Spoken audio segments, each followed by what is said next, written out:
Here's a simple Python code, and can you find the output of this code? You can pause the video to think for a moment. Here, as you can see, we have created a functions which have two parameter message and end. And now we are trying to call that function two times. So the correct output of this code is Python and easy, which have occurred three times. But why this happened?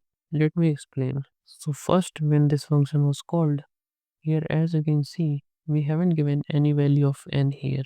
So when this is called, the value of n will be 1 and the message becomes Python, which gives Python as the first output.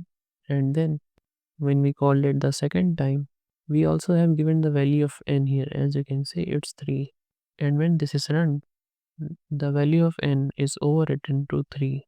So the code becomes easy into 3.